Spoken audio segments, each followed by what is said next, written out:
बघ ना, कसं वाटतंय ग हे डेकोरेशन. ही लाइटिंग काय भारी दिसते ना. सगळ्यांनी तयार व्हायला जा बरं पटकन. ही साडी आणि गिफ्ट्स आवडतील ना प्रियाला. चकलीच्या डब्याचं झाकण उघडं कोणी टाकलं. चकल्या मऊ पडल्या तर सगळे हसतील ना मला. दिवाळी आली होती आणि त्यानिमित्त सगळी धांदल चालली होती.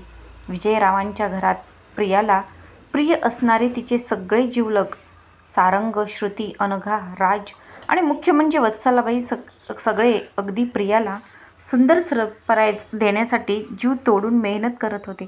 कारण ही तसंच होतं. नुकतेच लग्न झालेल्या प्रियाचा पहिला दिवाळ सण. विजयराव आपल्या दुखणाऱ्या पायाकडे दुर्लक्ष करून सगळं काही ठीक आहे की नाही याची खात्री करून घेत होते. अरे, अजून थोडी फुलं घाला ना त्या माळीत. लाइटिंग जरा वर करा रे डाव्या बाजूची. बागेला पाणी घालून येतो मी. जरा जरी कोमेजली दिसली तरी पियूच्या जीवाचं पाणी होईल. रसमलाई आणली ना रे. कितीही पदार्थ असले तरी आमच्या पियूचं मन रसमलाईशिवाय भरतच नाही. पियूच्या आठवणीत विजयरावांची डोळे भरून आली. प्रियमने लगेच विजयरावांना विचारले, बाबा, अहो इतके हळवे का होताय? आता थोड्याच वेळात तुमची लाडकी पियू तुमच्या जवळ असेल. तिचं पहिलं दिवाळ सण अगदी तुमच्या मनाप्रमाणे थाटात साजरा होणार आहे. मी निघतो आत्ता आणि सगळ्यांना घेऊन येतो. चला तयार व्हा मस्त आणि एक सरप्राईज आहे तुमच्यासाठी. जावई बापू, अहो खरंच उपकार झाले तुमचे. किती करताय तुम्ही आमच्यासाठी. एक पोटचा मुलगाही करणार नाही इतकं केलंय तुम्ही माझ्यासाठी. माझी पियू खरंच खूप भाग्याची. कोणत्या शब्दात आभार मानू मी. बाबा बस आता. डोळ्यात पाणी नाही आहे येऊ द्यायचे. आणि मुलगा मानताना मग ही उपकाराची भाषा करून परक करताय तुम्ही मला. चला आवरा पटकन. मी 2 तासात सगळ्यांना घेऊन येतो. धम्माल करूया. विजयरावांचे बोलणे मध्येच तोडत त्यांना आपल्या लाघवी बोलण्याने आनंदी करत प्रियम चावी फिरवत निघून गेला. विजयरावांचे मन भूतकाळात गेले. अनेक मुली पहिल्या लग्नासाठी पण विजयला एकही मुलगी आवडत नव्हती. घरचे सगळे वैतागले होते. कोण अप्सरा येणार आहे याच्यासाठी स्वर्गातून असे टोमणे सतत ऐकावे लागत होते. विजयचे घराणे अतिशय श्रीमंत आणि प्रतिष्ठित होते. त्यामुळे कुठलीही मुलगी नाही म्हणणे शक्यच नव्हते. पण विजयला त्याच्या मनासारखी मुलगी मिळतच नव्हती. एक दिवस दारावर साबण, तेल विकायला आलेली कल्याणी विजयच्या मनात भरली. तिची माहिती काढून त्याने लगेच घरी तसं सांगितलं. अरे देवा, काय हे विजू, इतक्या मुलींमध्ये तुला हीच आवडावी का? ना रंग ना रूप आणि परिस्थिती तर किती हलाखीची तिच्या घरची. तिला सून करून घेतली तर जगात तोंड दाखवायला लाज वाटेल मला. शक्य नाही. पार्वतीबाईंनी निक्षून सांगितलं. विजयचा निर्णय पक्का होता पण त्याचे घरचे अजिबात तयार नव्हते.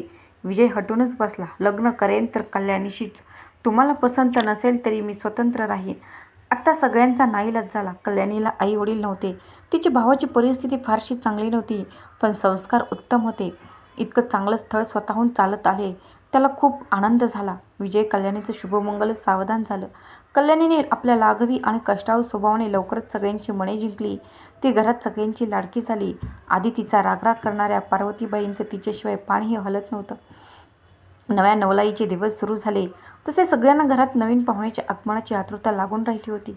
पार्वतीबाईंच्या बहिणीच्या मुलाचं लग्न होतं त्यामुळे सगळेजण तिकडे गेले होते. कामामुळे विजय लगेच परत आला पण कल्याणी आई बाबांसोबत अजून 2 दिवस तिकडे राहणार होती. सगळीकडे कल्याणीचं कौतुक सुरू होतं. पार्वतीबाई सुनेच्या कौतुकाने मनोमन सुखावल्या होत्या.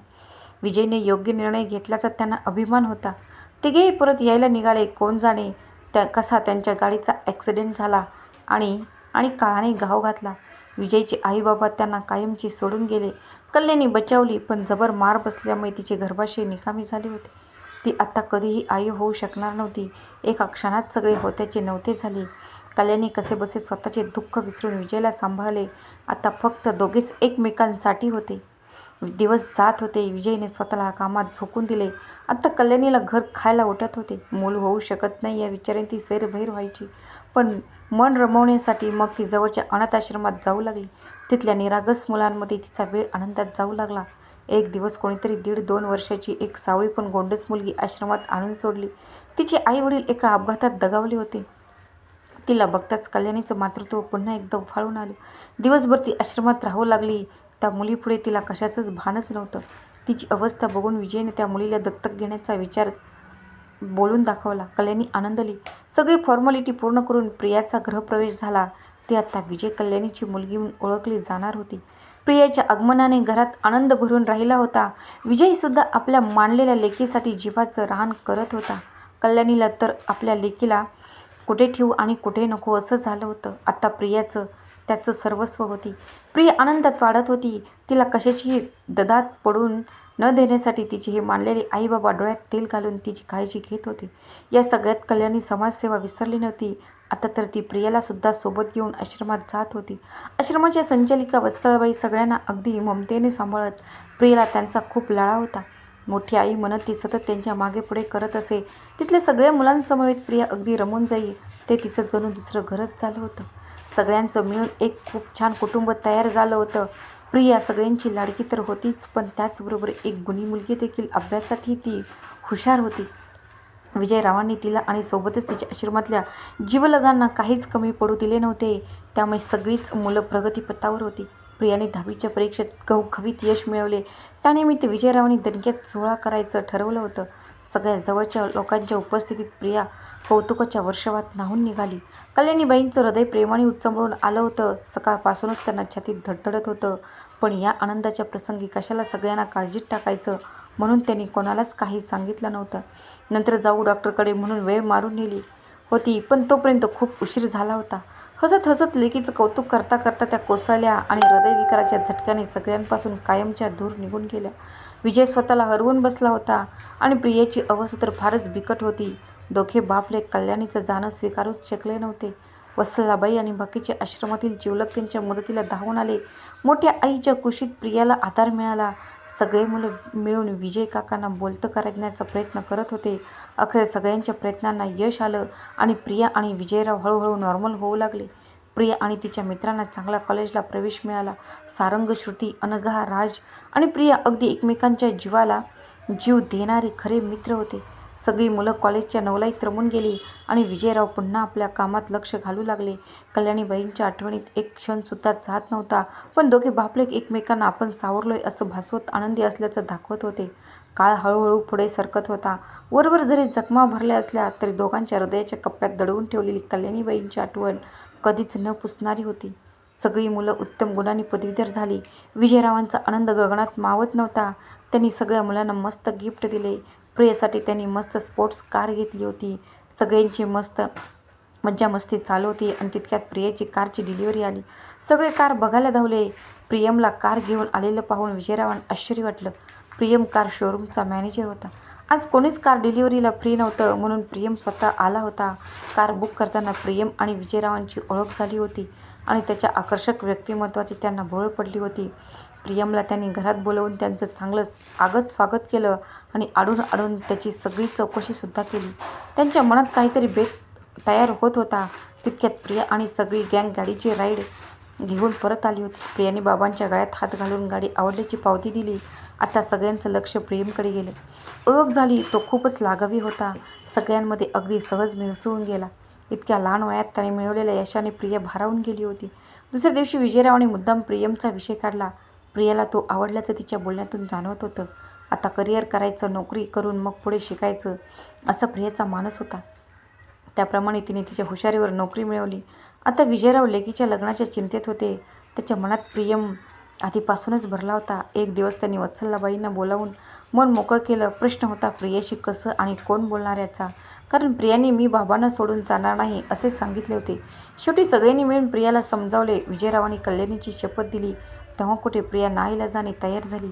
पण लग्न झालं तरी मी बाबांना मुळीच अंतर देणार नाही. माझ्या सासरच्यांनी हे मान्य केलं पाहिजे तरच मी लग्न करीन अशी अट घातली. बाबांनी प्रियमचा विषय काढला तशी प्रियेच्या डोळ्यात चमक आली. तो तिचा होकार असं गृहीत धरून विजयराव प्रियमला भेटले आणि प्रियाबद्दल सगळी हकीकत सांगितली. प्रियमला सुद्धा प्रिया आवडली होती. दोन्हीकडच्या घरच्यांनी मंडळींनी आनंदाने या नात्याला मान्यता दिली आणि लवकरच धूमधडाक्यात दोघांचे शुभमंगल झाले. प्रिया खूप खुश होती. प्रियम आणि त्याचे आई बाबा तिला अगदी प्रेमाने आणि सन्मानाने वागवत होते. प्रियमचे आई बाबा रमेशराव आणि सीमाबाई थोडे जुन्या विचारांचे होते. प्रियाबद्दल त्यांना खूप प्रेम होते, पण सगळे रीतिरिवाज पाळले जावेत असा त्यांचा आग्रह होता. इकडे विजयराव आता घर खायला उठले होते. प्रियेच्या आठवणीत त्यांना चैन पडत नसे. प्रिया आणि प्रियम नेहमी यायचे आणि फोन करायचे. दोघांच्या चेहऱ्यावर दिसणारा आनंद बघून ते सुद्धा आनंदी होत असत. आताशा त्यांच्या पाय दुखायचे. फारसं फिरणं होत नव्हतं, त्यामुळे प्रियाला त्यांची जास्तच काळजी वाटायची. वत्सलाबाई आश्रमातली सगळी मुलं नेहमी जाऊन येऊन असायची. त्यांच्यावर फुलांचा वर्षाव झाला. फुलांच्या पायघड्या घातल्या होत्या. अंगणात सुंदर रांगोळी, दिव्यांची रोषणाई, अगदी झगमगाट होता नुसता. सुंदर सजवलेलं घर बघून प्रियाचं मन भरून आलं. सगळ्यांच्या सोबत दिवाळीची मजा काही औरच होती. जेवणाचा बेतसुद्धा अगदी मस्त होता. प्रत्येकाच्या आवडीचे पदार्थ आणि फराळाची सुद्धा रेलचल होती. हसत खेळत जेवण पार पडली. विजयरावांनी विहीनबाई आणि व्याह्यांना छान आहेर केला. प्रिया आणि प्रियमसाठी तर त्यांनी खूपच वस्तू आणल्या होत्या. सोबतच आपल्या सगळ्या मुलांना आणि वत्सलाबाईंना सुद्धा त्यांनी दिवाळीची भेट दिली. नंतर प्रिया आणि प्रियमने सगळ्यांना त्यांच्याकडून खूप भेटवस्तू आणि मिठाई दिली. प्रियमचे आई बाबा खूप खुश झाले.